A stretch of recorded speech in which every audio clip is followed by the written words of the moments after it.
ডাক্তারবাবু, তাহলে আজকে যে আমাদের আলোচনার বিষয়বস্তু অ্যানিমিয়া, এটা কি? তো অ্যানিমিয়া ইন প্রেগন্যান্সি যেটা হচ্ছে আমরা বাংলা ভাষায় বলতে পারি যে রক্তাল্পতা গর্ভাবস্থায়।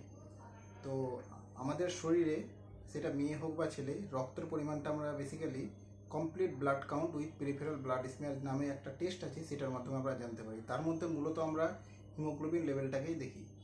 সেক্ষেত্রে প্রেগনেন্সিতে আমরা যদি ফার্স্ট ট্রাইমেস্টারে দেখি 11 গ্রাম/ডিএল, সেকেন্ড ট্রাইমেস্টারে যদি দেখি 10.5 মানে 10.5 গ্রাম/ডিএল, এবং থার্ড ট্রাইমেস্টারে যদি দেখি 11 গ্রাম/ডিএল এর কম যদি থাকে, তাহলে আমরা সেটাকে লেভেল করতে পারি অ্যানিমিয়া ইন প্রেগনেন্সি। ডাক্তারবাবু, তাহলে কারা এই অ্যানিমিয়া ইন প্রেগনেন্সিতে বেশি ভোগে? তো প্রেগনেন্সিতে আমরা দেখি যে সমস্ত মায়েরা কম পরিমাণে শাকসবজি খাবার যদি কম খায়, বা আমরা যাদের ক্ষেত্রে যদি দেখি কোনো দীর্ঘমেয়াদী যদি কোনো বড় ধরনের কোনো অসুখ যদি থাকে, বা হয়তো আমরা আরও দেখতে পারি যে ইন্ডিয়াতে আমরা দেখি যে 100 জনের মধ্যে 50 জন গর্ভস্থ মা তারা কিন্তু অ্যানিমিয়ান প্রেগনেন্সিতে ভোগে। তো প্রিভ্যালেন্স হচ্ছে আমাদের ইন্ডিয়াতে বেশি, কারণ হচ্ছে আমাদের এই ইন্ডিয়াতে বেশিরভাগ পরিমাণে ঠিকমতো মায়েরা খাবার দাবার খায় না। ডাক্তারবাবু, তাহলে যদি ধরে নিই যে কোনো একটা গ্রামে কোনো একটা মহিলা আছে, তার 2 থেকে 3 নম্বর বাচ্চা হয়ে গিয়েছে, এবং এটা চতুর্থ বাচ্চা কিংবা প্রথম বাচ্চা, যেরকমই হোক না কেন, এরকম একটা মেয়ে কি করে বুঝবে যে তার রক্তাল্পতা হচ্ছে কিনা? তো প্রথমত যখনই গর্ভাবস্থা হবেন, তার ঠিক যেটা আমি এর আগেও বলেছিলাম প্রি প্রেগনেন্সি কাউন্সিলিং, সেটা হচ্ছে গিয়ে 1 মাস আগে থেকে কোনো গাইনোকোলজিস্টের কাছে যাওয়া। সেক্ষেত্রে তখন আমরা যেটা আমাদের কাউন্সিলিংয়ের মধ্যে ওই টেস্ট আমরা হিমোগ্লোবিন লেভেলটা দেখি, যদি সেক্ষেত্রে কম থাকে তাহলে আমরা আগে থেকে ওষুধ দিয়ে রাখি এবং তাদেরকে বলি যে নিয়মিত পরিমাণে সঠিক পরিমাণে খাবার দাবার খাওয়া। 2 নম্বর হচ্ছে প্রেগনেন্সি অবস্থায় যদি দেখেন যে আপনার ক্লান্তি হচ্ছে বা কোনো কাজ করতে ঠিকমতো সক্ষম হচ্ছে না, যেটা কাজ আগে আপনি পারতেন এখন আর পারছেন না, একটুতেই অবসাদ হওয়া, বা যদি দেখেন পালপিটেশন হচ্ছে, বুক ধড়ফড় করা, ঠিক আছে, তাহলে আপনি বুঝতে পারবেন যে হ্যাঁ, আপনি হয়তো রক্তাল্পতায় ভুগতে পারেন। তাহলে ডাক্তারবাবু, যদি কেউ রক্তাল্পতায় ভোগে গর্ভাবস্থায়, তাহলে সেই ক্ষেত্রে মা এবং বাচ্চার শরীরের উপরে কি প্রভাব পড়বে? প্রথমত যে মায়ের ক্ষেত্রে সমস্যা হতে পারে এবং বাচ্চার ক্ষেত্রে সমস্যা হতে পারে। মায়ের ক্ষেত্রে যে যে কোনো কাজ ঠিকমতো করতে পারবেন না। 2 নম্বর হচ্ছে যেটা সব থেকে খারাপ অবস্থায় যেতে পারে, সেটা হচ্ছে হার্ট ফেলিওর হয়ে যেতে মায়ের।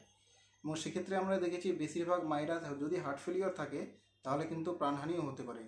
এবং সেকেন্ড হচ্ছে যখন প্রেগনেন্সি অবস্থায় কী থাকে, একটা তো মায়ের একটা শরীর আছে, তারপর বাচ্চা শরীর, তারও একটা ডিমান্ড আছে, তাহলে ডিমান্ডটা কেউ আস্তে আস্তে বাড়তে থাকে।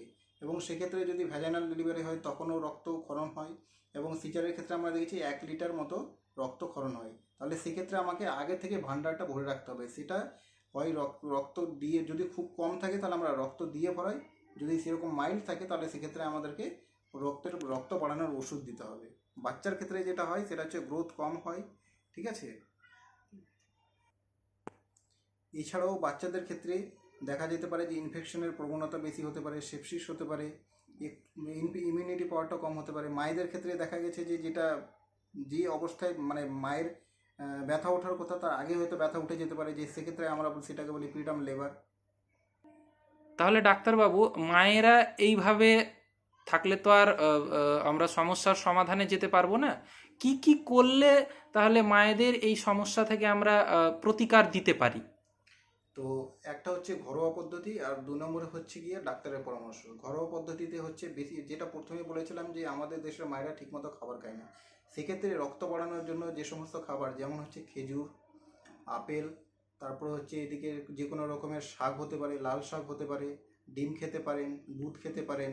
এবং ডাক্তারের পরামর্শ অনুযায়ী আমরা যেটা বলে থাকি যে নর্মাল প্রেগনেন্সিতে যে কোনো মায়েরা যেটা একটা করে বড়ি খায়, যদি কোনো মায়ের রক্তাল্পতা থাকে তাহলে সেক্ষেত্রে আমরা ডবল ডোজ দিই, 2টো করে বড়ি খেতে হবে। এই বড়ি খেলে আমরা দেখেছি যে বেশিরভাগ মায়েদের বমি বমি ভাব হয়, সেই জন্য বেশিরভাগ মায়েরা কিন্তু এই বড়িটা খান না। তাদের ক্ষেত্রে আমার অনুরোধ যে আপনারা এই বড়িটা খাবেন। দরকার পড়লে যদি আপনার বমির সমস্যায় যে কোনো সমস্যা, আপনি ডাক্তারের কাছে আসুন, ওনার ওষুধ দেবেন। এবং আপনি আর এই বড়ি খাওয়ার একটা নিয়ম হচ্ছে গিয়ে যে খাবারের 2 ঘন্টা, খাবার খাওয়ার 2 ঘন্টা পরে খাবেন। আমরা বেশিরভাগ মায়েদের ক্ষেত্রে দেখেছি খাবার খেয়ে নিলেন, সাথে সাথে ওষুধটা খেয়ে নেন, তার ক্ষেত্রে বেশি এই বমি ভাব হওয়ার চান্স থাকবে। ধন্যবাদ। নিয়মিত স্বাস্থ্য সম্পর্কিত বিভিন্ন ভিডিও পেতে এবং অন্যান্য ডাক্তারবাবুর সাথে আলোচনা শুনতে আমাদের পেজ ফলো করুন, ডক্টর তৌসিফ এবং ডক্টর হাদিকুল শেখ। এবং আপনাদের বিভিন্ন রকমের প্রশ্ন থাকলে সেগুলো কমেন্টে করবেন। আশা করছি যতটা পারবো উত্তর দেওয়ার চেষ্টা করব। ধন্যবাদ, পাশে থাকবেন।